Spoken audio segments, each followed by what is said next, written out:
Hello, fake sinners, and welcome to this week's meeting of the Sad Kids Record Society. I'm your host, Adam, and I'm listening to Bring Me to Life by Evanescence. And I'm your other host, Lilli, and I'm listening to Epitaph by Big Fat Meanies. But we'll talk about that later. For now, let's drop the needle.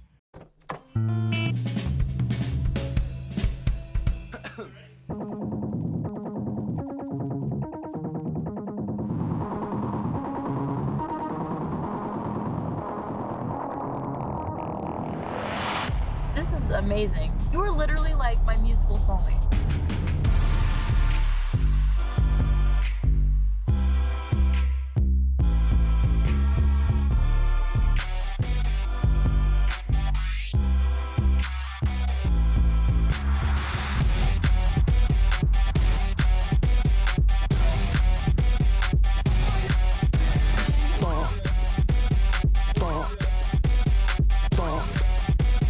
This is a bop.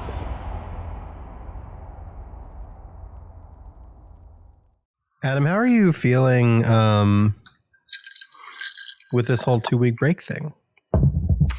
You know, it's been weird, but it was kind of nice, you know? Yeah.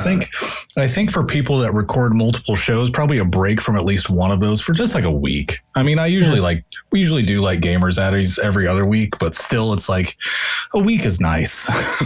Yeah, I feel like with this podcast, generally the schedule is weekly. So I'm like every other week, and you have this exact same experience, but every other week I'm recording 2 podcasts. Yeah. And one of them, much like you also experience, is a very long podcast. Yes. So it's nice to take a little goofy break, Right. and come to do this podcast. And every so often, Mom and Dad need a break, and so we take 2 weeks off in between seasons because it's what we do. Yeah. It was nice. I enjoyed it. You were fiending. You were reaching out. You reached out last week, and you were just like, "Hey, Yeah. are we recording?" And I was like, "Nope, that's next week. See you next Tuesday." Yep. Cunt. That's fine. I was fine with being a cunt on that one. Yeah, that's all. That's your brand. Yeah. Just tattoo it on my forehead. Yeah, we're gonna talk about it because you picked the song that you picked. I can't remember. Have you been, as a recording this? Have you been to the concert already? Yep. We went 2 days ago. Okay, then I think then we will save that talk for a sound system when you talk about. Yeah, that's good. Oh my god. Well, then what the fuck are we going to talk about up here? Well, I think, like, at least really quick, the venue, the Morton Amphitheater that Elliot mentioned last time, is fairly new. And it is a very cool place. Like, it is outdoors, of course, but like when you walk through the gates, you basically walk into like what would essentially be like a fucking food court at a mall, right? Like both sides is just like food and drink. And then of course they've got merch stands set up inside. There was a bunch of patio space. Like one spot had cornhole. And then, you know, we were in the lawn. So you get into the amphitheater part proper, and it was huge. Like, it was bigger than I would have thought, really. And I mean, so much to where I wouldn't necessarily say that like the performers were dots, but like they were close to, where it was like, yeah, I appreciate the screens on this one. Like, that's pretty nice that you have these here. The show itself definitely smelled of marijuana. Sure. So I'm going to talk about like everything that's not the song, like not the music, not the band experience, but I mean, like, it was just fucking reefer central. Sure. And both of our kids decided that, you know, they wanted to go. Or like Roar and Gabe decided that they wanted to go, and it was like, why? Like, why? You don't have to. Happening. Why are we doing this? Right. Aurora had been fighting to go. Gabe was just like, I guess. And I was like, I'm going with an I guess too, but I've already paid for my ticket. Right. Here's the thing about an I guess is that listen, the thing is like, and maybe this is more or less like the desire to see shows. My whole thing is that like, and I was telling Lotus my aged wisdom, you know, all the things that I've learned in my old age. and like how they are kind of lucky that they get to like go and see all of these like shows and concerts and stuff in their youth and stuff. I was not afforded that luxury when I was a kid. And so like I very much grew up with the like, oh, if I have the option to not as a kid when my agency is already so low and I'm given the choice to not when I don't want to, I'm just gonna not. Yeah. But I can see from like his perspective how it would be like kind of neat to just go to a show because you can go to a show. Right. So I kind of get it. But for me, I'm just like, oh, word, I don't have to do something. And I'm a kid and I don't normally get that choice. I'm doing nothing. I would straight up have the whole house like to yourself overnight kind of shit. Yeah, that sounds like a fucking dream for like how old Gabe's what? He's 16? Yeah, he's 15. I mean, he's going to be 16 here in a couple of months. And I mean, for music that you don't fuck with at all, like, fuck. Like, I mean, I'm just saying, like, for me in my transness, obviously, I was a 16-year-old boy, and so like the idea of just having the place to myself when I was 16 sounds incredible. So for a night, are you kidding me? Yeah, dude. Right. Hell yeah. But far be it for me. I also probably would have gone to see Evanescence. So the last concert the whole family attended was AJR, and that was like 2022, and that's probably just a big testament to like how often things really come around here that all of us would want to go to or something like that. Yeah. I mean, I guess that's just also not a big space. probably a thing too, where it's just like, oh, I so seldom get the chance, so I'll take the chance. Yeah. Right. Like Kansas City usually does better than us. Oklahoma City, Tulsa will. Wichita really is just like you might get, from my perspective, you might get like 1 to 3 big concerts every 2 years that I would be like, yeah, I definitely want to go to that. Sure. And I mean, that's just like, I'm good. I mean, I don't want to drive to fucking Salina to go see Hawthorne's. I'm not going to drive 2 hours to go see like fucking Hawthorne Heights or something like that. You know, like that's not a big pull for me. It might've been when I was 6 fucking teen, but I don't know. Cool place. I mean, I really did dig it. I told Elliot, I was like, this would probably be one of those places to where I would be curious of more things that pop up and like actually drive up for. But you know, we'll see. Salina, Texas? No, Salina, Kansas. Oh, okay. There's like a couple. So here's the thing. So there is a Salina in Ohio, which I am aware of. There's also Salina in Texas where I have family. I'm pretty sure. It's funny. And so you're telling me that a third, less exciting Salina somehow has entered the chat, has entered the ring here. So my mind's fucking blown, quite frankly. Yeah. Well, it's weird too, because like Andover, I work in the town of Andover. I can say that right now because I'm not going to be working there for much longer due to just moving offices. But like when I started, it was like there's an Andover, Georgia. There's an Andover, Massachusetts. There's an Andover in all these places. You're about to tell me it's like Kansas just has a city for every state. Pretty much, yeah. I'm going to Cleveland, Kansas. We copied everybody else's homework by that time. Yeah. I do want to say something interesting. I'm going to do some self-promotion here. I don't normally do it. Hell yeah. But it does involve seeing me in person, if it's your kind of thing.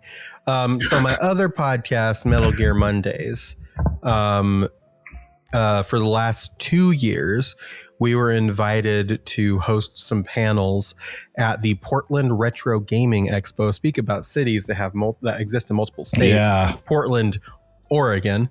So the Portland Retro Gaming Expo, otherwise known as PRGE, is happening October 9th through 11th. And we have once again, for the 3rd year in a row, been invited back to host. We're doing a Metal Gear Mondays live show, and we're hosting at least 2 panels, probably 3.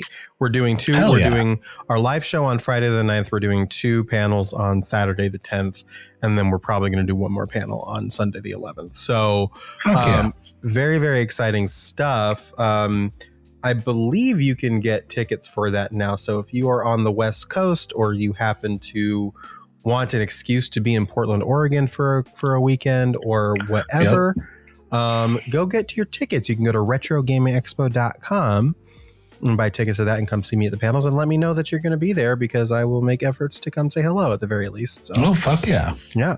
So if you can make that happen, make that happen. It's not music. That's wild. It's not music adjacent, but there's like all kinds of really cute booths that sell like merch and like used gaming stores. And I think a lot of people probably also have connections to like older retro games. So that's kind of the focus of the convention. It's in the heart of downtown. It's at the Oregon Convention Center. It's next to like where the fucking basketball team plays basketball. Like there's so many good, there's so much good food, and all kinds of stuff. So there's really cool reasons to be in Portland. So, if you are curious about that and you want to come hang out and see me do my thing on a stage, which is fucking crazy that they let me get on a stage 3 years in a row. Please check that out. RetroGamingExpo.com, October 9th through 11th.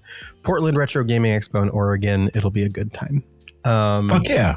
Do it. Go there. I go to there. That is the most like professional, hey, I'm doing this thing that I've ever done. And it's exhausted me. Do you have a little bit of spare energy to do a very quick baby mealtime? Yeah, for sure. I do love the thought that, hey, this is the unprofessional podcast. The other show that we seldom talk about is actually the one that has things happening. I think I've talked about this before. The weird thing about this podcast versus my other podcast is that this podcast is where I have to be like mother, and like I have to like go. Like I get to joke and I get to be fucking funny, but it's the one around to be like, okay, we're moving to this thing, and like I need to keep you in line, and I'm like the woman that's doing it all. Metal Gear Mondays is the podcast, and I've said this before, but Metal Gear Mondays is the podcast where I get to be a fucking chaos gremlin, and so I'm saying all kinds of off the wall shit, and I'm cracking jokes and all kinds of stuff. And again, it is a pretty long podcast for a topic that people are not. That listen to this podcast may or may not be interested in. But if you follow Metal Gear Mondays on Instagram, I post at least one, but usually two clips from the podcast that tend to be pretty funny every episode. And then on my Blue Sky, actually today, as we're recording this, I just posted like an out of context Metal Gear Mondays clip from the last episode we recorded. So that was pretty funny. So yeah, I don't know. Check it all out, and come to see me in Portland if you are so inclined. Okay, let's go to the mail time. You say be inclined. Yes. Be inclined. Be inclined. Be inclined. Make sure you move your behind all the way to Portland, Oregon to see me do my stuff. I don't know. But moving on.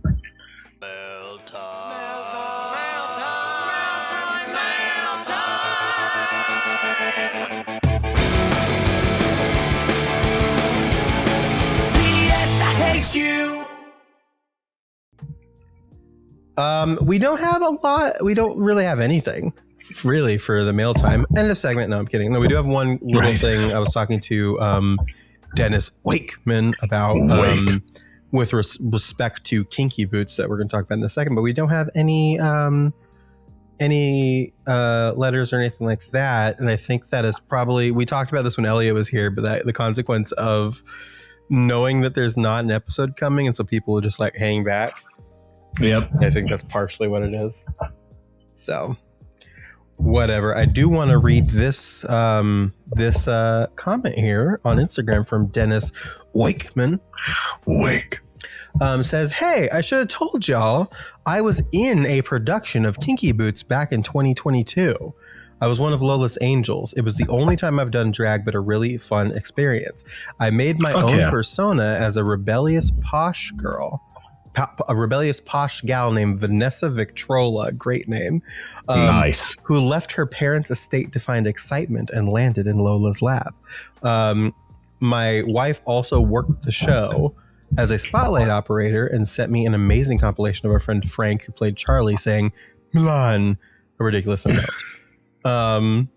So that's pretty funny. And so he sent some pictures, and I'll share them with you, Adam, but I will not put them on the screen just for Dennis's own privacy. But he looks glam.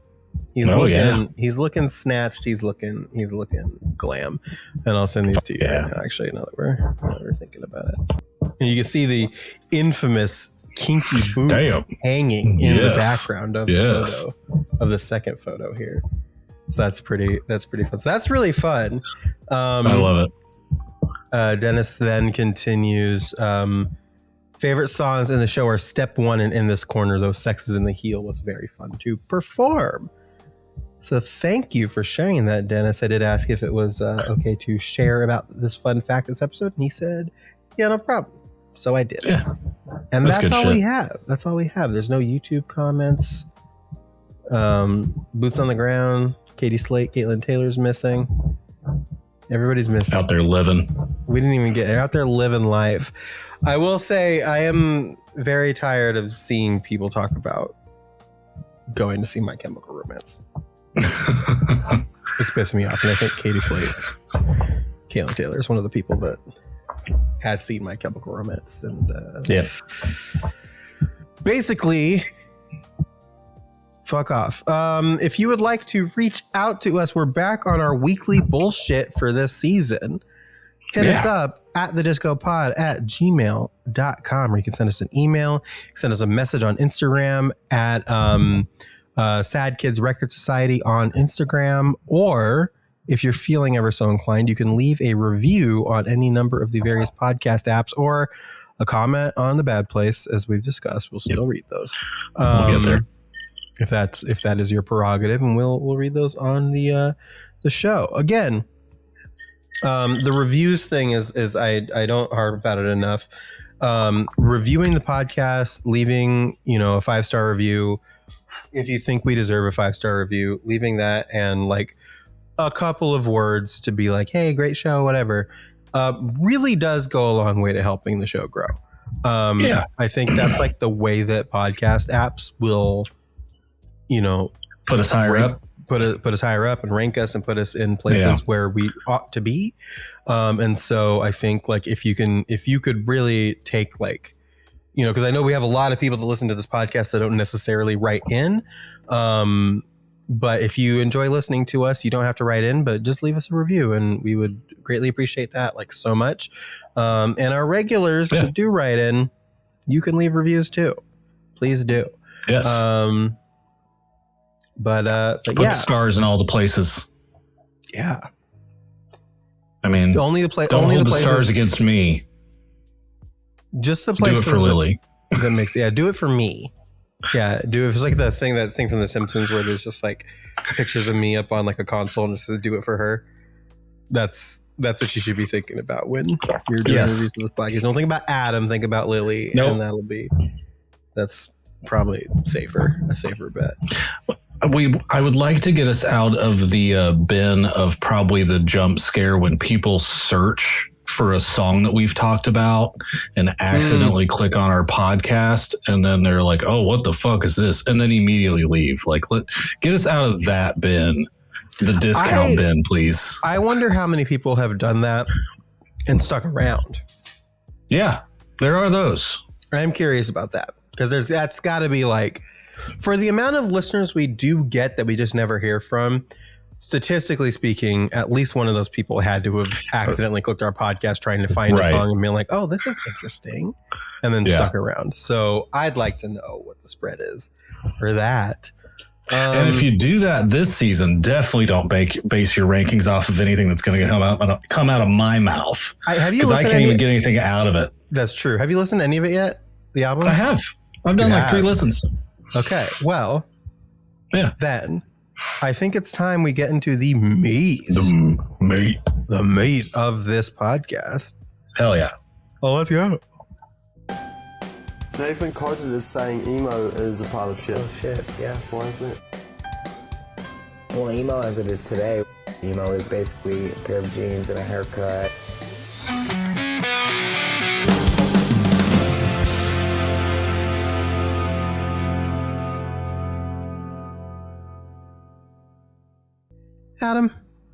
Hi. Brand New Eyes, stylized in all lowercase, is the third studio album from rock band Paramore. That's right. We're doing it. We're here. We're doing Paramore.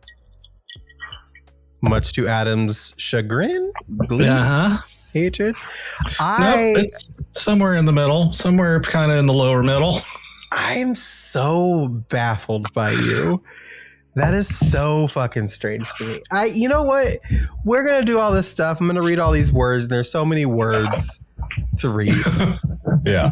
As there tend to be with episodes like this. Adam, I don't know. Your overall like feelings. I think my general 2009ness is not ready to let go. And I don't mean, I mean this somewhere between derogatory and complimentary, because I know a lot of people are going to like this genre that I state, and a lot of people aren't going to like this genre that I state. But this is like generally to me just like breakup music. Sure. Like angsty, angry, well, sometimes well-warranted angry breakup music. Do you not know anything about Paramore? Well, I mean, yeah, but like generally the one song that isn't that is obviously the one that like I fuck with the most. Sure. I mean, it kind of is, right? Because it's still about like parental divorce and heartbreak and stuff like that. But like, at least it takes it in a new light. And you know, like I've talked about the Kesha torture that I've gone through on this podcast, and like, do not fucking compare this shit to Kesha. No, it was just like the same level of like person who did not like music still insist on Blair music top volume in car rides, and it's like, can we just like kind of maybe take a 2-minute break, just like I just need a recess. Can I get a recess? And there was no recess, and like when you're a kid, you really want fucking recess, and I wasn't getting any. So it's just like something that's just really stuck in the back of my mind. Like I said, I've listened to this 3 times. I think some of the guitar shit is still like, it's really good. There's some gnarly riffs in this fucking shit that sound really good. I have stated on this podcast in 2026 and in 2025, I do fuck with Hayley Williams. I just don't generally fuck with this era of Hayley Williams. So like her most important era. Right, yeah. The era which is the reason why the era you fuck with even exists. Yeah, right. Yeah, that's crazy. So here's what I would like you to consider is that this season I would like to, ironically enough, I would like you to experience ego death. Sure. You would like for me to look at this with brand new eyes, if you will. Indeed. I would like you to look at this with brand new eyes. I would like to decode your ignorance. Yeah. And figure out why this era of Hayley Williams for you is the only exception to your enjoyment. Right. Like I was this close. I was this close to finding joy by listening to Brick by Boring Brick. So like we're getting there. I think we can. I think we can do. I'm really like I'm feeling sorry for you if we don't figure out how to get you to enjoy this album because if we don't get some positive feelings on this, I'm going to end you and you are going to be a misguided ghost for the rest of eternity. So do you like what we did there? That little play, little game? That was very good. I don't think we used all the songs, but no, whatever. Be careful now. Be careful. Careful. I don't know. Like I am trying to reform myself a little bit. There are, literal decades that I am fighting here. Right. Yeah. Like there are decades of just not fucking with Paramore. And like sometimes you can teach an old dog new tricks, but that usually works when the dog's not a fucking asshole. Yeah, that's true. Yeah, you are, as we know, a asshole. I am so curious because I'm very like, I don't think we've really like significantly dived into this kind of like dislike you have for Paramore before. Yeah. And I'm honestly kind of glad we're even starting with Brand New Eyes instead of like Riot or something, because I think that absolutely, yeah, because I think that this is going to be the easiest way to like jumpstart you into into kind this of isn't like me swan diving head first into a bunch of Lego bricks, which is basically what that would have felt like. Sure. I think that I'm going to be honest. I think that and it is a less. I don't know. I don't even know if I would call it less iconic, but I think it would have been a less exciting album for the listeners at this point. But I would have almost liked to have started you at their self-titled, which is the fourth album. Because I think that is closer, I think, to what you would probably be into. Is like where we are, like that half of Paramore's like existence. Their self-titled album is, I really like Brand New Eyes. Their self-titled album is my favorite Paramore album. All right, so I would have enjoyed maybe starting there, but I think Brand New Eyes is too, like, you know, beloved. Yeah, I don't know. I'm curious. I'm just kind of curious. All told, all said, is like what. If we like, and I'm not asking this question to be like shitty or to be a gotcha or anything like that. I promise I'm not, because I want to just I legit just want to do a thought experiment. If we replaced Hayley Williams singing this with like Brendan Urie or Patrick Stump or like any number of other people, male singers from that era. See, I've tried to do that thought experiment myself, because I was even going back and it was like, we had a lot of Panic to cover, and it's like, there's some weird relationship shit. Let me try that. Yeah. Again. In a lot of those songs, but I don't necessarily get like wholly pointed breakup vibes from them, right? Like some of this is just incredibly so breaky uppy that I feel like in the end I'm the one that got broke up with, which, like, again, go back to circa high school. Invoking a feeling, if we're talking about invoking a feeling, right? Yeah. I think I can't say that like. Well, I guess I can't say that I feel like nothing that you enjoy. Is that not something that you like generally? Is it just like, I don't know. And that's kind of what I've had to question, because I've gone through my head and like I've joked about "Fuck It" by Eamon on this podcast so much, just because it's so fucking ludicrous, and the fact that there's a really good comeback track to it. But like, I don't think I ever sat and listened to that song when I went through a breakup or did a breakup or whatever, and was like, I need to hear this. This is the feeling I need to feel. Where it's just like, I can listen to that song and kind of get like this song sucks kind of vibe, because "Fuck It" by Eamon does suck. Well, I guess here's the thing that I think about, like, and they're different vibes, but like you can also peel this back to like pair it with Riot even. This is like, do you like Fall Out Boy? Do you like Take This to Your Grave? Mm-hmm. Okay. So you do vibe with the feeling of it, because that is very much like, in a way that other Fall Out Boy albums are not, that is very much like that kind of album. There's like but has some good stuff. Like, I think I can't say like that album is one that I would. It's not going to be like the album that I go and recommend to people, though, right? Like, it's not going to be. Sure, but if I said, hey, next season, which again, it's not clear. Well, we've talked about what next season is going to be already, but like, if I was to say, okay, hey, next season is Take This to Your Grave by Fall Out Boy, you wouldn't be like, you know? I probably wouldn't rumble and grumble at it. It probably would be one of the less enthusiastic things that we have planned, but sure. But I also think like that's also the weird thing too about it, which is like, you don't have an issue with Hayley Williams, because you do clearly enjoy Hayley Williams. Yeah. You just have an issue with Paramore. Yeah, I have an issue with it. And I think the issue that you have with Paramore is because you, again, and this has been your fucking downfall, and the reason why I have yelled at you many times in the past is that you didn't like it when you were a fucking child. Yep. And you will not let it go. No. Because you are still a fucking child. Yeah. I'm just stuck in like, hey, what I thought back then, Super Mario Brothers movie, still really good. I mean, there's just no breaking some things.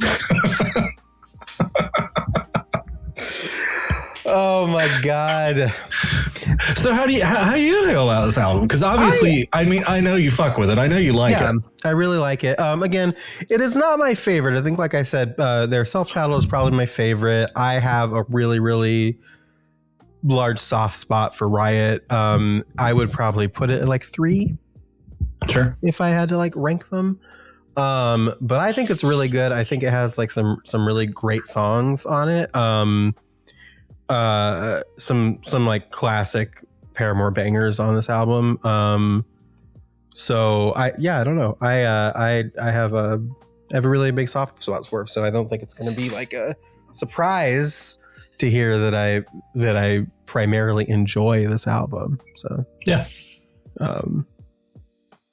Well, and by all rights, you know, if between the two of us, if I really didn't want to fuck with this season, like at all, we wouldn't have done it.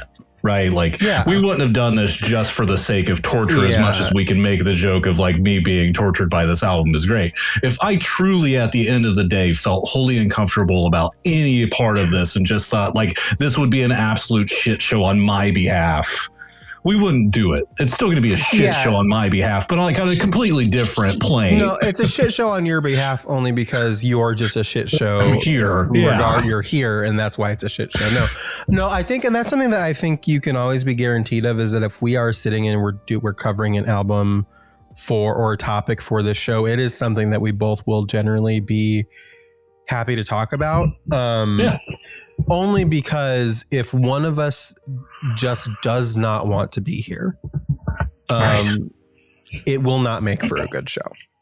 No. And so you have our word that like we both want to be here talking about this. That's not a worry that you should have. It's just Adam is a fuckwit, and that's just the way things go sometimes. It shall continue. It shall continue. So too, as above, so below. The show must go on. And live and let die. Whatever.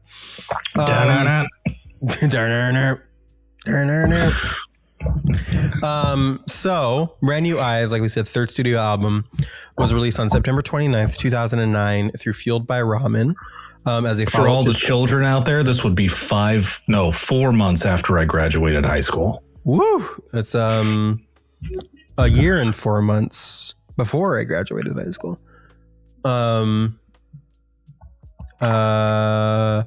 It was produced in collaboration with Rob Cavallo. He's back. Recorded in Hidden Hills, California from January to March 2009.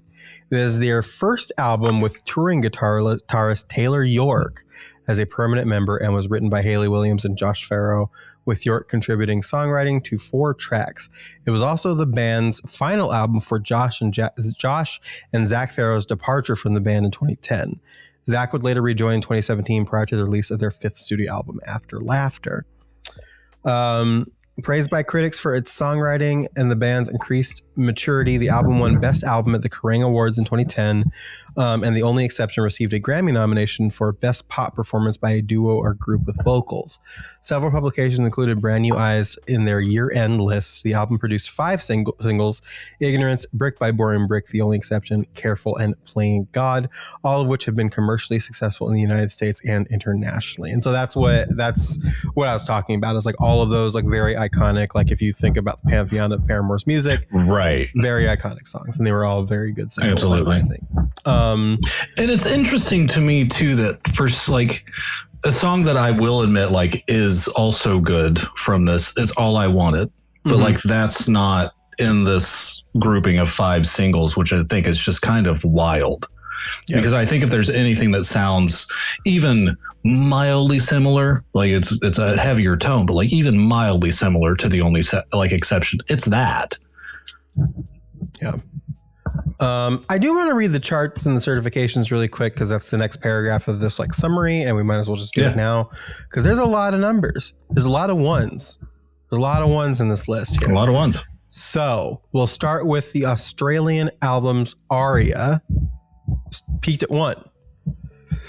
03 Austria peaked at 6. Ultrapop Flanders at 20 and Ultrapop Wallonia 34. Canadian Billboard was 3. The Danish Hit Listen was 26. Dutch album Top 100 was 23. Finnish albums, the Suomen Virallinen Lista. Fuck yeah. Our friend was 5. The Snap French albums was 36. The Ofziel Top 100 was 7 German albums. The IFP Greek albums was 23. That was a wild one. That's good. Irish albums Irma was 1. Italian albums Fimi 33. The Japanese Oricon 19. Mexican Top 100 Mexico was 7. The RMNZ New Zealand was number 1. Norwegian VG Lista was 27. The Scottish albums official charts was number 1. The Spanish Pro Musicae was 25. The Swedish Swirlig Topplistan, my friend, was 17. And my favorite friend, the Swiss album Schweizer Hit Parade, was 15. The UK official charts was 1. The UK Rock and Metal official charts was number 1. The US Billboard 200 was 2. So overall for music, it peaked at number 2, which is pretty big deal for the normal Billboard. And then it was number 1 on Billboard for alternative and rock in the US. So all 3 of those. How many, we've seen things like this, and you're going to talk about it again here briefly, but we've talked about it a lot over previous songs, is how things chart years after. Yeah. So I am fucking curious now, after you've listed all of these countries, how many weird random songs that probably dropped off in other countries but are popular as shit here are going to climb up the charts after all of these people visited the United States for the World Cup? Oh. How many people, that is an interesting thought. Right? How many people are still listening in other countries to Billy Joel, right? Yeah. You can't go to a sporting event without hearing something by Billy Joel. Sure. Well, I almost wonder too, and not even just hearing things at sporting events, but being in the cities where a lot of these one of the stages for the World Cup was in Seattle, and that was where here's where the United States got knocked out of the World Cup. So hell yeah. But I'm sure that when they're not doing World Cup stuff, they're exploring the cities and taking in the culture and stuff like that. Yeah. I being in Seattle, I wonder, is Nirvana going to start charting? Is fucking Soundgarden or Chris Cornell going to start charting? Local, bands that were famous, and groups of people that were famous from the host cities. Yeah. That people, they went to museums, or they went and saw a mural or something, and they got interested again in re-listening or listening to the first time or something about this band that was from one of those local places. Cause they were Seattle and Atlanta and New York and fucking Los Angeles, these big cities that a lot of famous people came from. I'm very curious how that's gonna change stuff potentially. But yeah, so we continue with the year-end chart. So at the end of the year, the Australian albums Aria, the album ended up at 61. The New Zealand RMNZ ended at 42. The UK albums OCC, you know me, ended at 94. The US Billboard 200 ended at 113, and the US top rock albums ended at 29. And then in 2010, it was still on some of the charts. So Australian Aria 77, RMNZ New Zealand 47, UK albums OCC, you know me, 99, US Billboard 294, and top rock albums Billboard 23. So that's also another indicator too, where some of it shifted, but in the US specifically, at the end of the next year, it was higher on the US Billboard 200 and the US top rock at the end of 2010 compared to the end of 2009. So that's all. Right. It's curious how that works. So who can say? We got some certifications too. Hey. Argentina Capith, that's the first time I've seen them, I think. Certified gold with 20,000 units. Australia's Aria, platinum with 70,000 units. Brazil's Pro Musica Brazil, gold, not Pro Musicae, Pro Musica. Nope. Gold with 30,000. Canada's Music Canada was also gold with 40,000. Ireland's Irma was also gold with 7,500. New Zealand's RMNZ double platinum with 30,000. The United Kingdom's BPI double platinum with 600,000. And in the United States, into the mic, with going platinum with 1 million certified units sold, the RIAA. Oh. Of course, right now is when it would happen. Fuck the RIAA. Yeah, you thought.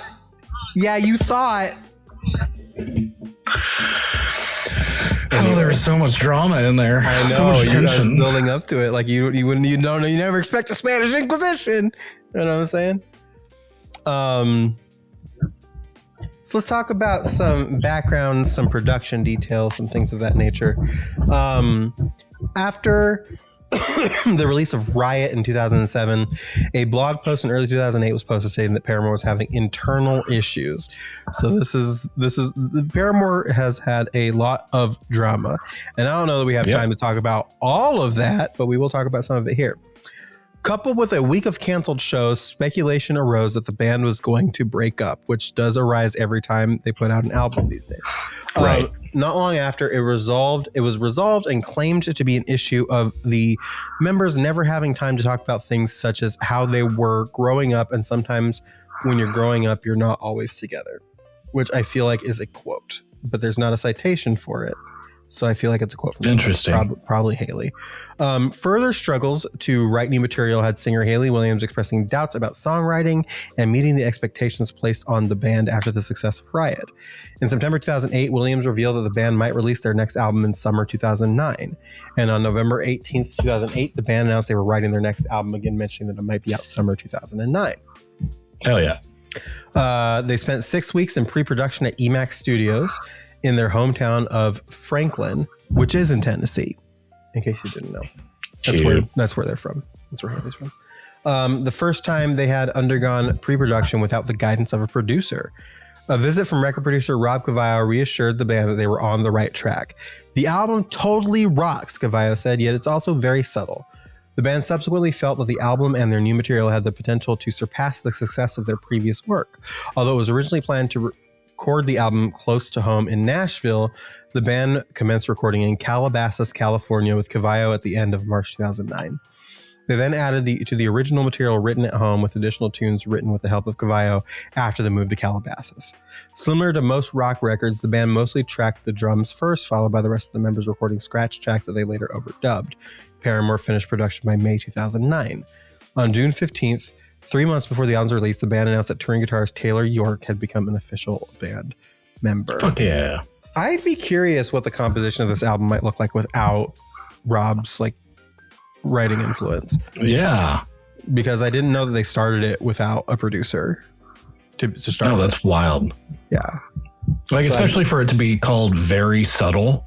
What does this sound like? Does everything just sound like The Only Exception? Is it just all kind of slower and quieter? And I don't know.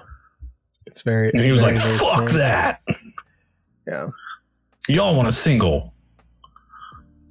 Yeah. Very strange stuff. I'm super curious about that. So, the album's sound has been described as alternative rock, pop punk, emo pop, and emo. Williams was concerned about lyrics that involved current issues as opposed to resolved issues that she had written about in the past.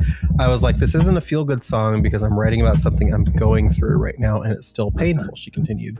And I confused that with actually not liking the songs, when in actuality I was prouder of them than I've ever been before. They're heavier emotions for me. I'm still going through some of this stuff, and these songs are really healing to me. The band as a whole treated the writing as therapeutic experience, which helped them hash out old differences. Now that all those words are on the table, they were able to have their first real conversations in a long time, resolving the internal struggles they had been facing by going back to the reasons why they started the band and had wanted to play music in the first place. Haley has another quote here. She said, I was writing these lyrics and they didn't feel good. Some of it hurt. Some of it was like, am I being too honest even with myself? I had doubts that it was the right record. Gay. Consequently, Paramore decided to name the record Brand New Eyes because of the allusion to seeing things from a whole new perspective. Stop there and let me go. Just trying to let go of whatever we might have struggled with in the past, and just see each other in a new way, explained Williams. So the band soon felt they were onto the right track, and retrospectively looking back on Riot, Paramore guitarist Josh Farrow said Riot was a kiddie album, but we had to do that to get to this point. That is wild. Damn. Wow. There's been a interesting through line these 2 seasons of people from the bands that were covering talking very poorly about things. Because Guard said the emo was a pile of shit. I don't know if anybody caught this, but the transition from Mail Time into the meat of the podcast, the main topic of the episode, has that quote like hidden in it. If you listen carefully, the emo is a pile of shit thing, which I thought was very funny. Alessio ate on that. So snaps to Alessio. But now you've got Josh calling Riot a kiddie album, which is very that's wild. Well, there was like a time too where it's just like it was kind of like a like you could look back on it like it is that teen angst, like that immatureness coming to the forefront a little bit. Like there was a long time where like Haley would just not sing the word whore during Misery Business. Yeah. And she's doing it now where she like was like, can we all agree that it's not good to call women whores? Right. And everybody's like, yeah, cheering. And it's like, okay, well, we're just going to sing it the way that it was supposed to be sung then. And so they've kind of like gone back to. She reclaimed it. But yeah, there's a lot of like reclamation of teen angst and stuff happening in Riot. Yeah, right. April 29th, 2009. It was revealed the band's next album will be released in September. The first single was Ignorance, which was made available via digital download on July 7th. On the same date, that album became available pre-order on the official website, and it was released on September 29th through Fueled by Ramen. The album's cover is an image of a butterfly divided from its wings, inspired the line, "The angles were all wrong. Now she's ripping wings off of butterflies." 2 versions. Very him-ass line. Ripping wings off of butterflies. Yeah. If anybody wants to know, I also do not fuck with him either. I can't remember the last time I even thought about him. No. So that's fun. In the year of our Lord 2026, nobody should be. Yeah, why are we thinking about him? God damn. 2 versions of the album were made available, a standard CD edition as well as a deluxe limited edition package that has sold out worldwide. The deluxe version includes the album CD with the acoustic versions of Where the Lines Overlap and Ignorance, a 40-page hardcover journal written by Haley Williams, an exclusive poster that comes with only the box set, a booklet with the lyrics from all the songs for Brand New Eyes, a color vinyl 7-inch single with the acoustic versions of Ignorance and Where the Lines Overlap, 1 picture of each band member, a certificate of authenticity, and a DVD featuring a 30-minute long exclusive making of documentary. The CD was also one of the first to use iTunes LP. Speaking of the acoustic, one of the things that we will be doing is that on the episodes where the song, like if there's an acoustic version of the song, we'll also take some time to talk about like how we feel about the acoustic version and kind of compare and contrast. So we will be talking about the acoustic versions as well. Brick by Morning Brick was confirmed to be the second single from the album, released November 2009. December, the group went on a headlining UK tour with support from Yumi at 6. In November 2010, the group went on a headlining UK tour. The 5th single from the album, Playing God, was released November 16th. To assist with production of the single, a music video for Praying God was also released, promotion, not production, sorry. The album was released in high resolution on hdtracks.com in 2012. The high-res version has a greater dynamic range than the CD release. January 2015, another deluxe edition of the album was released in high resolution on the US store of the British company 7 Digital. This edition includes the acoustic version of Ignorance, also featured on the physical 2009 deluxe edition mentioned above, and the 2 new previously unreleased acoustic versions of Brick by Boring Brick and Turn It Off, both later included in the iTunes deluxe edition bundle. Fuck yeah. So now that we've gone through that, we're going to read the track listing here. 11 songs on this base album, and then one bonus track from the international edition. That was also inevitably going to have us talking about Twilight, unfortunately. Hell yeah. Do you have the track list pulled up? Do you want to do the back and forth thing? Okay, I'll start with track number 1, which is Careful. Number 2 is Ignorance. Number 3 is Playing God. Number 4 is Brick by Boring Brick. 5 is Turn It Off. Number 6 is Where the Album Ends, with the only exception. I can't stand you, dude. You don't have to do this. You don't have to be like this. You could just be good. Nice. You know, stop being mean and be nice. I could be a happy boy. Yeah. 7 is Feeling Sorry, which is what I feel for you. 8 is Looking Up. 9 is Where the Lines Overlap. 10 is Me in the Afterlife. It's Misguided Ghosts. Number 11 is All I Wanted, and all I want is for Adam to like this fucking album.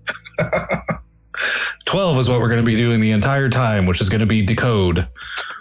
So including Decode, it is a 44 minute and 36 second long album, 40 minutes 14 without Decode. And looking at this, I think that it looks like the only exception is the longest song at 428. For sure. I believe at 3:01, Misguided Ghost is the shortest song on the track, or on the album. So we'll read some critical reception, because we've got some all across the board shit happening here. Yeah, it seems spicy. That Metacritic being at 73 of 100 and any decent music at 6.8 of 10. Yeah, that is wild. So let's just go through these aggregate scores and review scores. Wow, my mush mouth, and we'll talk about we'll read the review section after. So Any Decent Music, like Adam said, has it at 6.8 out of 10. That's an aggregate score. Metacritic is 73 out of 100. All Music gave it a 3.5 out of 5. AP gave it a 4.5 out of 5. Big Cheese gave it a 5. Draft and Sound gave it an 8 out of 10. Kerrang gave it a 4 out of 5. Melodic gave it a 4 out of 5. Enemy gave it a 7 out of 10. Rock Sound gave it a 9 out of 10. Rolling Stone gave it a 3 out of 5. And Spin gave it a 4 out of 5. What I do want to ask you, though, because you seemed, and maybe I am laying a trap for myself here, but you seemed surprised that they were so run the gamut here. Yeah. What we can do here is, what would you give it out of if you had to give it 5, out of 5 star with half points? What would you give it on a? I truly fuck with a 3. I fuck with a 3. But what kills me about just seeing this is, the header for this album said that it was praised by critics. And then we jump from that down to the charts, where it's obviously charts isn't resonant of reviews, right? Sure. That's the same thing all the time. But just to see this, it's holy shit. It's that you're all over the map here in so many different places. But there's really nothing terrible. A 6.8, of course, would be a D+, but that against what we're seeing here for review scores just doesn't really make sense. It doesn't translate well enough for it to necessarily be that, but whatever. Yeah, it's very weird. And of course, these places Wikipedia is only going to go to the big music reviewers, but I can't believe that the fucking pizza restaurant in the town I grew up in of fucking Big Cheese is on this list. Goddamn. It's also weird, Billboard also reviewed it, but it's not on this list of review scores here. So I'm kind of figuring out what the criteria for getting on that list there, or Pitchfork. I'm sure Pitchfork probably reviewed it. I don't know. Well, according to Metacritic, like we said, it holds a 73 out of 100, indicating generally favorable reviews based on 18 that to reviews. A gamer. Yeah, for real. Based on 8, it's a perfect 7 out of 10. Based on 18 reviews to October 1st, 2019, AbsolutePunk.net writer Julia Connie scored the album an 82 and praised front William Haley Williams. Simultaneously down to earth and on top of the world, there's something about this Williams character that We're gonna get to the bottom of this. See? That makes an album like Brand New Eyes more than another notch on that bitchy pop rock bedpost. Hell yeah. No. Just imagine what will happen when the band hits their mid-20s.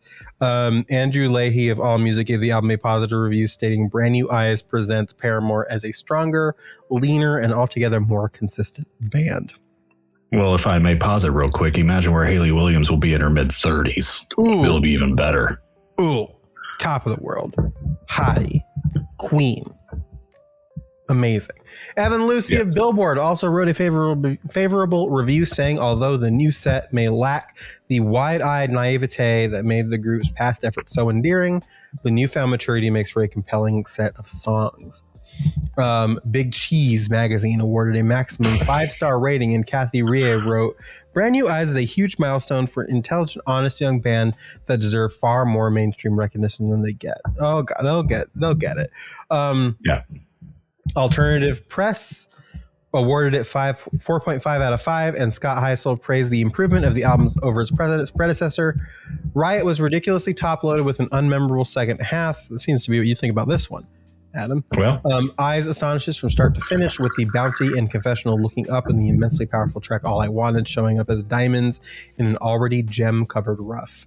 Sarah B., journalist for the BBC, gave a largely favorable review and summarized, if you didn't like Paramore before, their third album is unlikely to sway you. Okay. Fuck. They make the kind of forceful commercial emo pop that music lovers love to hate. However, as forceful commercial emo pop goes, and it does, Brand New Eyes is very good. It is brash and gauche, but charming. Rock Sound, however, went on to laud the slower efforts. The album's big surprise comes in the form of the stripped-down closing tracks Misguided Ghosts and All I Wanted, which see the fragility of Haley's vocals laid against sparse instrumentation with truly immaculate results. Reviewer Faye Lewis went on to summarize, Paramore are a young band growing up in the public glare, and although that would send many to the funny farm, the funny farm, where the trees and flowers and chirping birds, and I'll be happy to see the nice young men in the clean white coats, and they're coming to take me away. Ha ha! Do you remember that one? Yes. To the funny farm. And although that was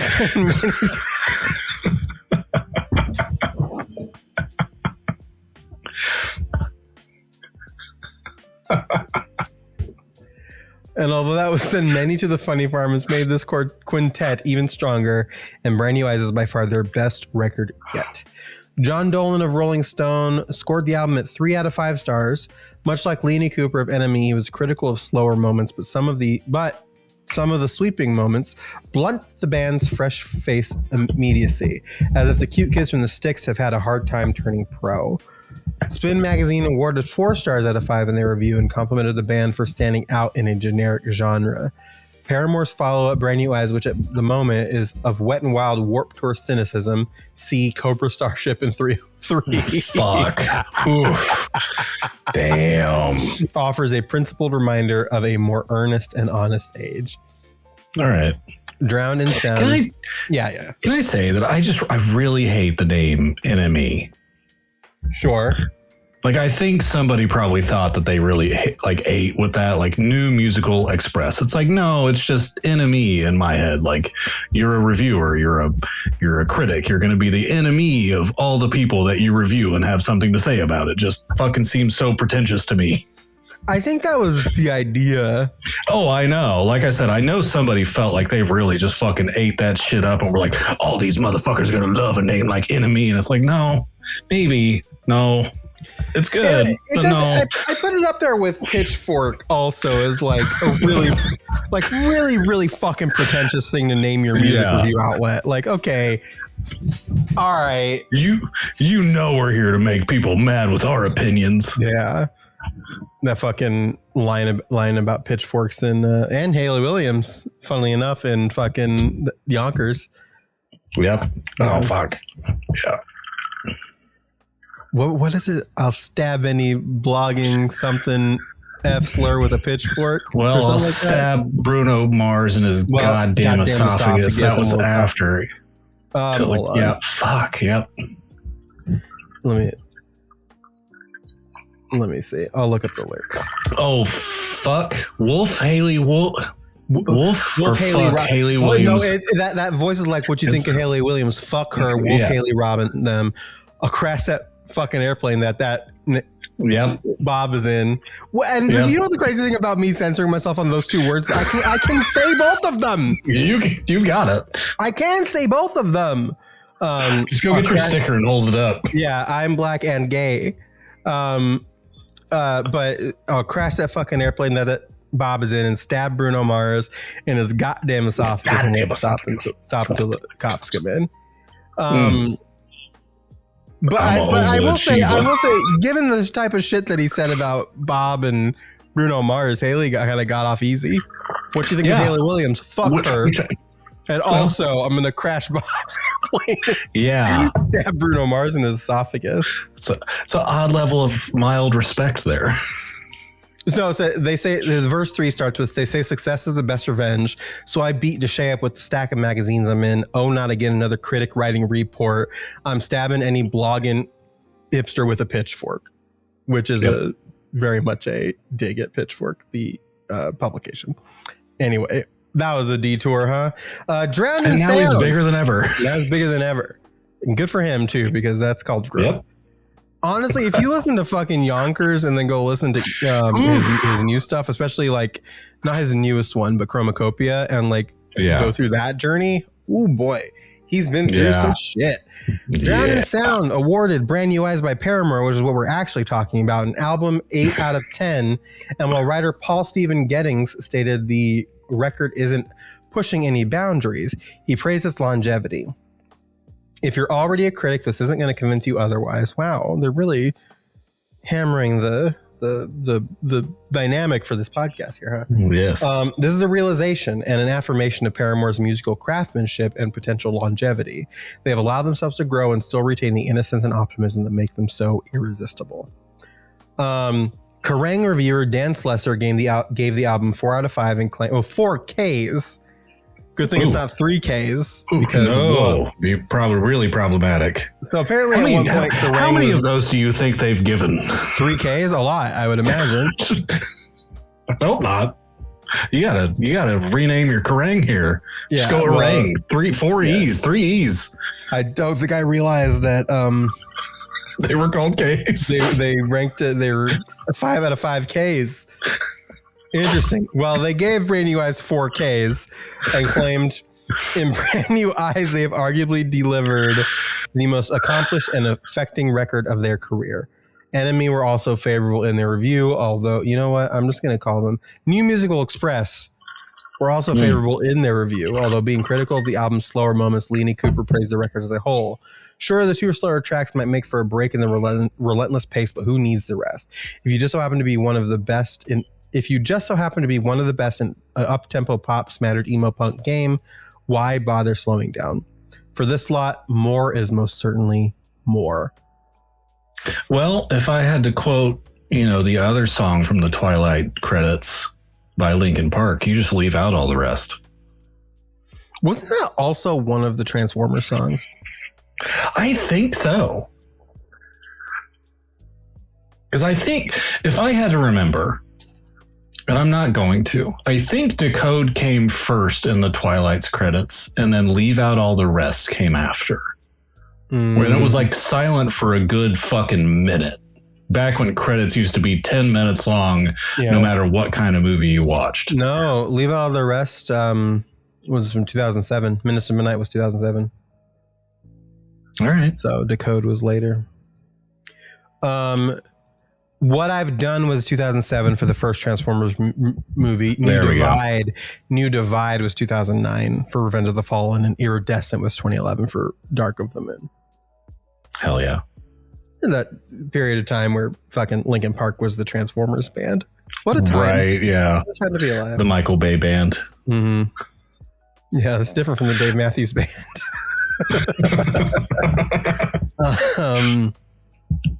So accolades here. Rock Sound gave Brand New Eyes number 4. This is all from 2009. Number 4 in their top 75 albums of the year. Spin called it number 20 in their best of 09 top 40 albums. Drowned in Sound put it at number 10 in their top 50. Kerrang! Critics album of 2009. It was number 8, although a citation is needed there apparently. And also a citation needed. Alternative Press made it number 2 in their top 10 albums of the year. Blair, which is a new publication from Canada entering the arena, said it was number 6 in their top 60. And the Village Voice Paz and Job, 74, which I don't know what's that. What that's Jazz and Pop, Jazz and Pop, Paz and Job, Village Voice Paz and Job. That's their accolade. 74. Hold on. Let me see here. Let's click here. Let's look. Page cannot be found. Great. Love that for me and the task that I'm trying to do here. Paz and Job. This is archived. Let's see. You know what, Adam? I don't fucking know. No. Yeah. Because honestly, I can now see why a citation is needed for the Alternative Press putting that at number 2. Because if you Google top 10 2009 albums Alternative Press, you get 9,000 things out of order. Oh, 30. No, see, this link just took me to 30 albums turning in 10 in 2019. That's not even what I fucking Googled. This is why you people are letting AI take over the world. You just can't fucking do it anymore. Yeah, I'm very confused here because if you look up, that's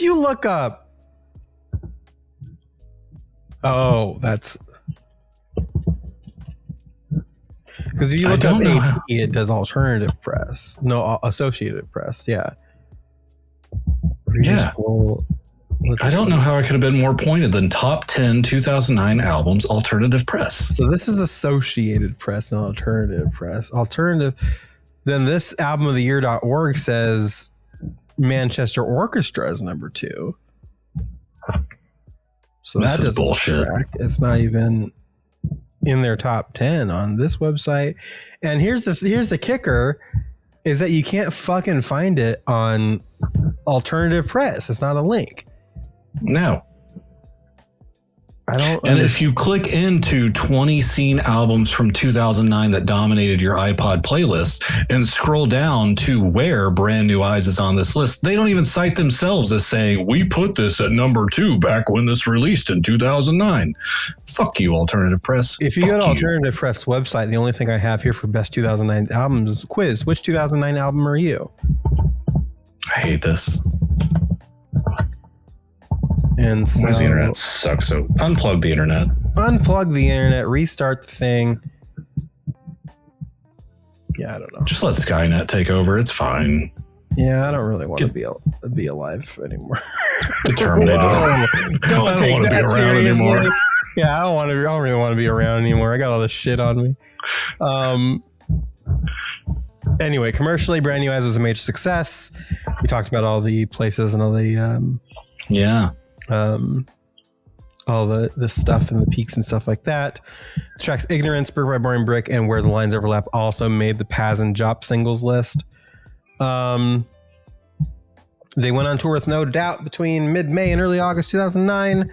And then they went on a North American tour with the Swellers and Paper Route joining them as opening acts. They played their first show of the tour at Fox Theater in Pomona, California, the day of the album's release.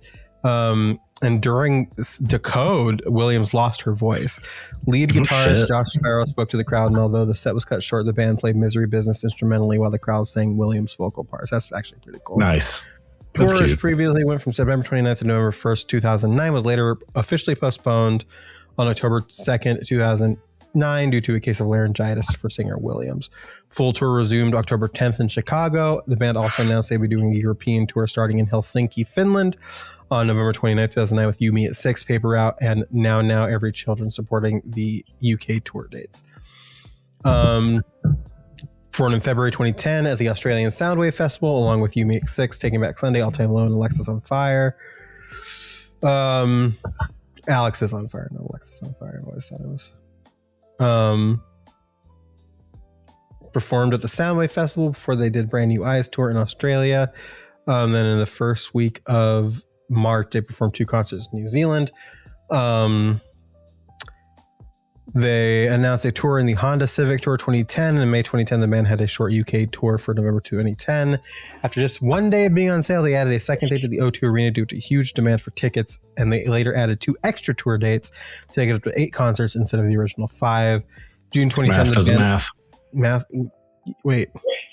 It does. Never mind. Second date, then added 2 extra days. It does math. Okay. Thank you. They're telling me right now the math is mathing. My sources are telling me the math is in fact mathing, yes. They announced June 2010, they announced a short Australia tour for October. November 2010, they announced a short South American tour for February and March 2011.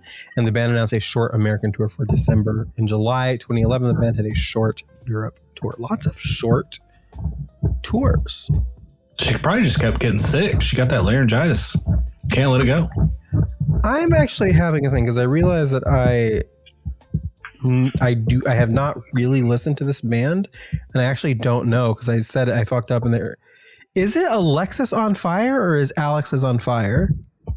I would think it's Alex is on fire. Nope, never mind. Nope, it's Alexis on Fire. Okay, wow. So I've been saying Alexis on Fire my whole life, and so I guess you were correct. I was accidentally correct the whole time. Yeah, good to know. I've never listened to what's happening here. Alexis on Fire, so I should probably do that. That's a gap in my whole thing. Lastly, I saw All Time Low once before. Have you seen any of these bands? I've seen All Time Low before. I've had the opportunity to maybe go see Taking Back Sunday, but I believe that it was Elliot, and I'm going to stand by him on this because I could probably believe it, that Taking Back Sunday kind of sucks live. At least, these days. This is known. Yeah. Yeah, that's wild. No, so that's my thing is like, I one of those things where I kind of talked about at the beginning of the show. I didn't really have opportunities to go see bands when I was young. And so as I got older, my opportunities to see bands as I got older kind of like was not, because I just never have money. I just never had money. And so it's kind of like, I just have not been afforded these opportunities. And so, no, I think my biggest touchstone there was seeing, I did get to see Panic and all the album tours except for the last one. And so that's really my extent. Like my first non-Panic concert was, I think, seeing AWOL Nation when I was like 21. Fuck yeah. Like that's like I did the 2009 Warped Tour. And that was like, I did do a Warped Tour. I can't remember what year, but I did do a Warped Tour. Yeah. And for a lot of the local area, like that was the only chance that you'd get to see these places, unless you were 19 years old and wanted to drive to Tulsa to a place called the Eagles Lounge, which is where I know like a bunch of like emo bands played. Aside from that, no. Yeah, I should have considered more festivals, I think, because I will say there was a festival that I went to once in Ohio called Rock on the Range, and they played at the Columbus Crew Soccer Stadium. But that's where I saw Linkin Park. That's where I saw Papa Roach. That's where I saw like a bunch of like those kind of bands. That's where I saw Baby Metal. That was pretty wild. I'll have to tell that story sometime. Like there's Rocklahoma that happens in Oklahoma that has a lot of rock bands, obviously, but then like now in this day and age, it's like how many of those lead singers or anybody in their band's probably a little problematic for things. Like when Marilyn Manson can headline one for a while, it's like, yeah, no, I think I'm good on that one. I don't really want to go to that. Marilyn Manson was a headliner for one of those nights. That wasn't great. Yeah, I'm good. I'm good on that. The personnel for this album: Haley Williams, lead vocals. Josh Farrow, guitar and backing vocals. Taylor York, guitar. Jeremy Davis, bass. Zach Farrow, drums. And that, at this time, is Paramore. Yeah. Additional musicians. Jamie Mahobarak is back on keyboards and organ. We've got artwork. Katie Borgman and Sarah Dean were the art coordinators. Borgman. Ryan Russell and Paramore, art direction and design. Ryan Russell, photography. And Brian Ranney, backing production. And on the production side, Rob Cavallo was the producer, Doug McKean, engineer and mixing on Misguided Ghosts. Dan Chase and Lars Fox were the Pro Tools engineers. Chris Lord Alge back for the mixing. Hell yeah. Keith Armstrong, Nick Carpin assisted mixing.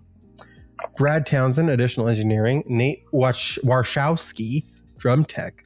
Riley Emminger, guitar tech. Cheryl Janetz, production manager. We've had Cheryl Janetz on here before. I believe so, yeah. When Rob does something, he's got to bring his buddies. He's got to bring Cheryl. He's like Kevin Smith. He's got to bring his buddies. Yeah. When fucking Rob's on here, we got to get the Janetz. Janet's on the beat, ho. You know, we got to bring the Chris Lords. Jamie Neely, production assistant, and Ted Jensen, also familiar name for mastering. Yeah. Well, that's what we got. We're gonna get into it. I need to re-review the way we're gonna be doing episodes. Because I had it split up and then I forgot to include decode, and so I need to include decode and then maybe reassess the episodes and stuff like that. But not lead into the reviews where that back half just kind of sure. Yeah. So we're gonna play with the space a little bit, and so next week will be whatever next week is, but we're starting with Careful at the very least. It may be Careful in Ignorance, it may just be Careful, I don't know yet, but it's gonna be at least Careful, and we'll go from there. And like I said, if there is an acoustic version of these songs, we're going to be covering them in the episode that we cover the main song in. Yep. So those are, if I could be so bold, Ignorance, Brick by Boring Brick, Turn It Off. I think that's it. I'm pretty sure. Where the lines overlap.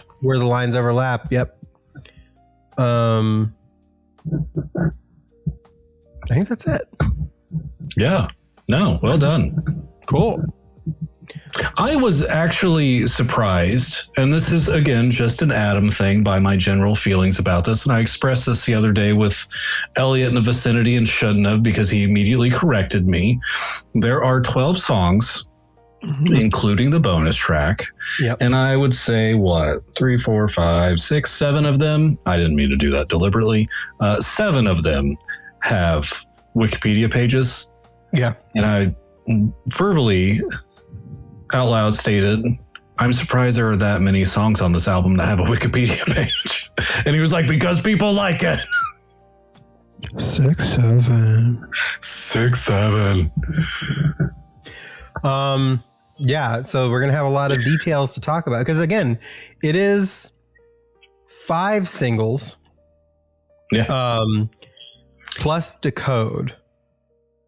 But there is also a Wikipedia page for All I Wanted as well. So we'll have some extra details on most of the songs that we're covering on this season. And some of them will be short. Like when I click through some of them, I think like 1 or 2 of them were basically only charts. Like there was really no background, or it's like music video and charts. There's really not a whole lot of them that have background or composition or anything like that. So we'll get through those pretty briskly. But like I said, I was like, holy shit, there's a lot, but you click into them, not a lot of content.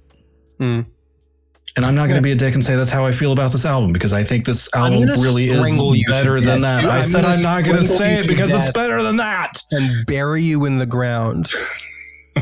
In the ditch that your beleaguered boy child drove his truck into. Yeah, well, they still haven't fixed that fence. It's still down. Well, then it'll be much easier for me to dig through the ditches and burn through the witches. Yes. Yeah. Well, I hope he's not slamming in the back of his Dragula, because we're going to have some talks about that. You need to speak to your son. Should we go to, well, okay. One thing unrelated. Actually, you know what? We'll lead into this. We'll go to Soundsystem. It's Soundsystem. Fuck yeah.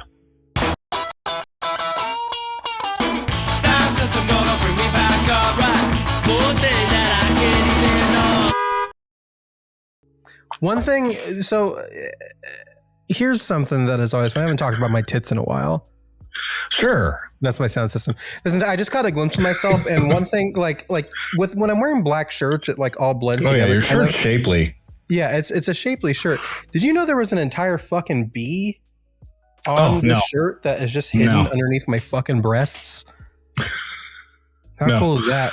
Boobs are neat, dude. I like it. Surprise bee. Surprise bee. You got your chesties and your bees. Mm-hmm. My chesties, my bees, my breasties. Anyway. Your tit bees, if you would. My sound system for this week is the song Epitaph by Big Fat Meanies, which is a song that I actually stumbled across on TikTok. They were doing a lot of very funny social media posting about it, and so I finally listened to it. And it's a very, very good song. And so I'll kind of start out with, like, it starts out, there's a female singer who starts it out. And I say this complimentary, it is very much like that peak, like, melodic rock. I call it storytelling rock. I liken it to, like, if you know anything about I the Mighty or anything like that, I kind of liken it to that, where it's just like this like melodic, like kind of soothing rock. And it goes and it goes and it's just like, okay, I'm digging this. I'm like bobbing my head to this.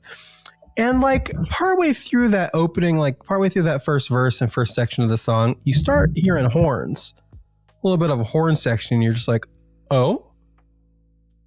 And then the breakdown happens. You just see Adam's like, he just got to the breakdown.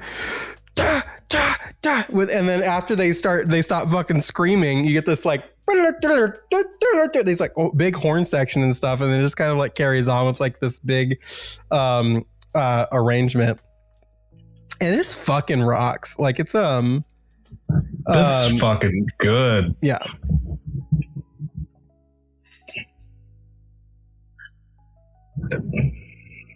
Yeah, pretty good. Yeah, I'm just kind of taking it all in here. Like, this is wild. This is a trip. Yeah. So I want to ask you a question and tell me if you hear this in that breakdown when they're like yelling. The guys are like yelling and chanting. Does that not kind of sound like the cadence of fucking that song "The Message" by Grandmaster Flash? Don't push me, cause I'm close to the edge. Yep. Yeah, it has that same cadence. Yeah. Because it's just like, it just kind of has that, like, I need to pull it out because it's just such a great, it's such a great like breakdown. Yeah. Sorry, we're just sitting here in silence, like listening to the song together. And it's right? Kind of, yeah, we're just kind of vibing and chilling here. That's fine. Radio, but yeah, no, it's just like a really, really like cool song. And then so I go and like look at their discography, and they've got like a pretty like extensive not extensive, but they've got a lot of singles. They put out an album in 2017 that I'm probably going to dive into at some point. But yeah, they're very cool. They've got a very cool sound. And I always again, I'm on a bit of a girly pop, a girly rock kick these days. Sure. Yeah. And I'm always down for a female fronted band. I got Lotus really into Marmozets, by the way. They are nice. Vibing with Marmozets, which I really appreciate. And you should vibe with Marmozets too.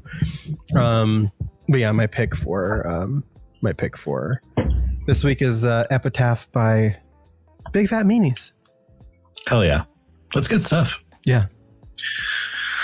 Well, I hate to immediately shit on the compliment that was paid to me last week. Actually, I don't know if it got caught in the re-record that we had to do over last episode. Who the fuck was complimenting you? Was it me? Well, you know, I've actually, you guys kind of both did, you know, you and Elliot together, where I had stuck for a bit in like 2026 realm and have continued to listen to new music. And there was at least a little bit of, you know, proudness in there that I could actually do that and not slink back into a 2004 slump. But here we are with Bring Me to Life by Evanescence. Yeah. And I don't want to dilly-dally, shilly-shally too much or zoodoo about the concert, it was fine. Like, it was exactly what I expected to be. Sure. Like, right. Like I didn't leave this concert an Evanescence fan. It didn't blow me away, mainly because that's a Breaking Benjamin song. But it was fine. Like, production was fine. It sounded great. Like, I think all of the boxes that you would want from a concert were checked, right? Like, all of the basic things lived up to what you would want them to do. Amy Lee, of course, sounded fucking great. Sure. Like, phenomenal voice. I mean, it's great. The openers, I can't tell you much about. We missed a band called Spirit Box. I don't know what they do.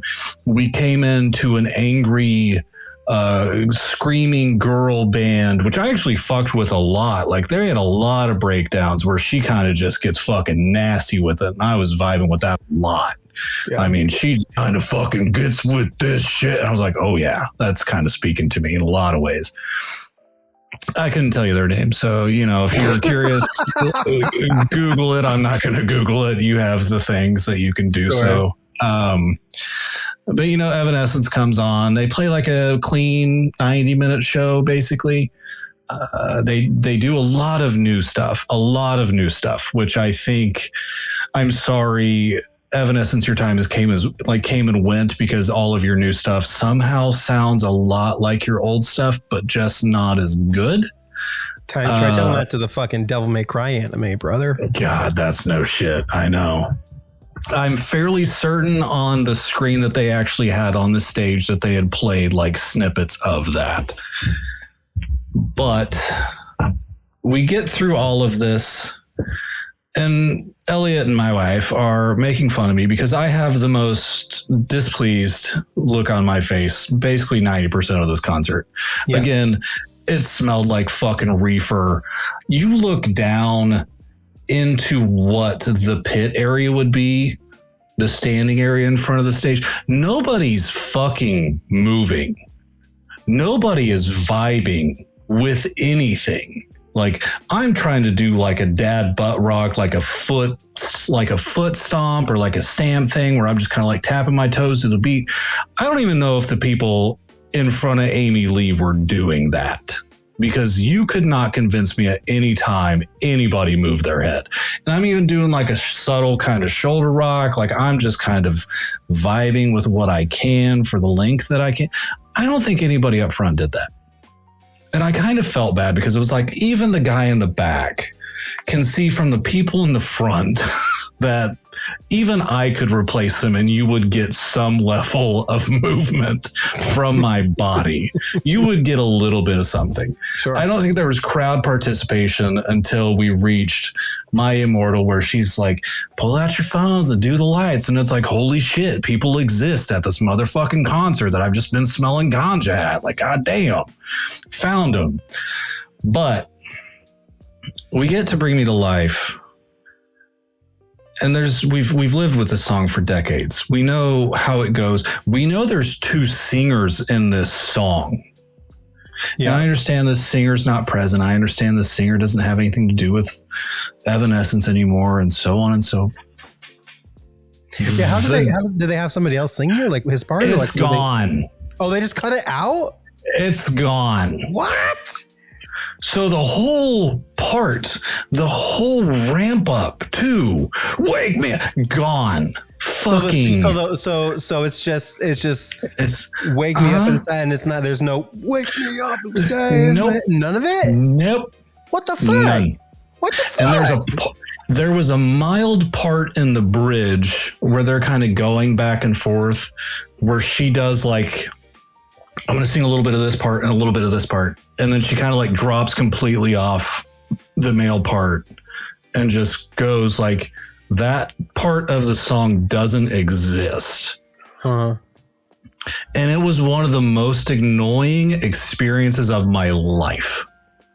Because while I don't fuck with Evanescence, I can at least say, Bring Me to, like, there's a cultural. Yeah, how do you feel about Bring Me to Life, like, just by itself, though? Like, I'm fine with it. It's not my favorite, but if it comes on, I'll surely fucking wake me like at the drop of a hat. I mean, you get me there and I'm gonna fucking do it. Yeah.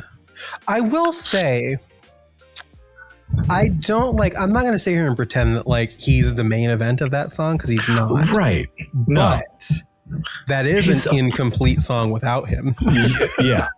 So you completely have somebody else sing it, for fuck's sake. What are we doing? Yes. It's like when I went to go see Snoop Dogg in the year 2011, and he doesn't have anybody that features any of his songs on stage. He just sings half songs. And that's what this felt like. You can't complete the song because you're not going to actually do the other part of the song that needs to happen for this to be the whole song. Because I'm thinking about how it goes, because it goes you go the frozen inside without your touch, and that part, and then she sings, she holds the note, and it fades out and goes into him go, oh, this time I can't believe I couldn't see. And then she does her part, and it's that call and response, and then it goes back into the chorus where he goes, and she also holds the note at the end of that part, and he goes, wake me up, and then she. So is it just that part, the bridge that goes into her part of the chorus again? Right. She pretty much did that first part and then hers, and then just kind of rode the rest of it out. But I mean, any other chorus that has that part gone, they didn't even play it over the speakers. It was gone. Nothing. Is there some fucking trauma and drama with this guy? I wonder. That would be my only guess. Because but at that point, still maybe let somebody else do it. That way you don't have to carry the burden yourself. It's still a big. Yeah. I don't. There's no righting this wrong, right? The only fucking way. So Paul McCoy is the man's name, and if we go to Evanescence, Paul McCoy was never even in Evanescence, so he was just a guy. Yeah. So who the fuck? Oh, he was the lead singer for the rock band 12 Stones. Oh, okay. Yeah. So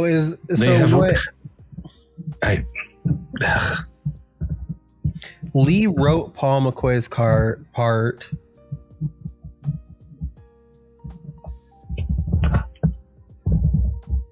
Okay, so what? Sorry, I'm just looking through here. Paul McCoy doesn't even have his own Wikipedia page. No. That was effective for McCoy's audio. Yeah, okay. Yeah, a live performance from the Fallen Tour filmed at La Zenith in Paris included on Evanescence's first live album and concert DVD, Anywhere But Home. The live recording contains a piano and vocal solo before the song's intro. McCoy's studio vocals were performed by the tour guitarist John LeCompte during the tour. So the guitarists sang it. They performed it. YRC band Sucker Joe Hall, Sonny Sandoval, Rock and Ring with guest singer Jacoby Shaddix. Yeah. From Pop of Roach. There's nothing in here to indicate that Paul McCoy would have caused a dramatic. There would be a problematic occurrence that happened. And then from there, they have had it sung with guest vocalists and people. So just have your fucking guitarist play it or play the fucking track. I'm the only hope that came to me as an epiphany just now, not by Meanie Kids, was what if the sound mix was off? What if they just didn't have that microphone? They didn't have that speaker. They didn't have that tone tuned right to where it was just nothing. And maybe somebody was there because I don't know. Again, they were kind of blips. It's just fucking strange to me to kind of let go of a big part of that song, because even to this day, both ironically and unironically, you can sing the Wake Me Up parts and get the same level of satisfaction no matter what level of irony you're using. It will still feel the same. And it was just not there. And for a guy who was just kind of wanting that one part, that was, I think, I know that was the only song that Gabe went for, because it was the only one that he actually knew, and the only part that he knew was that one. So I don't know if people could hear it up to the stage, but he yelled "Wake Me Up" loud as hell. Yeah. To where maybe he was a good supplement, so people in our area really didn't give a shit because they at least got it from him. But it was still vacant from the experience. Yeah, I don't know. Fucking weird, right? Very fucking weird. Yeah, I'm with you. That's fucked. I don't like that. Well, yeah. And like I said, like overall experience, I bet a lot of people loved it. I bet a lot of people really got their Evanescence kick, and I would be fine to not hear Evanescence for probably like at least the next 3 decades. It's a long time. Yeah, I mean, you know, I'm trying my best to not be around that long. I'm not here for a long time or a good time. Not a good time even. Yeah, I'm here for a bad time and a very, very short time. Thank you very much. And thank you very much for tuning in to another episode of Sad Kids Record Society. As discussed, we will be back next week. We're back on our weekly bullshit with the first album song breakdown reviews, talk through whatever we fucking call it thing. Yeah, like I said, it's gonna be at least track 1. It's the best I can promise you right now. You'll get 6 songs in one episode. 6 songs. We're doing the entire album in one episode. Anyway. Love it. Love it. I guess, Adam? Yep. You ready? I do. I do. Okay. Be ready. I do be ready. Let's do the thing. Well, I declare this meeting of the Sad Kids Record Society closed. Love you. Bye. Love you. Bye. Did I listen to pop music because I was miserable? Or was I miserable because I listened to pop music?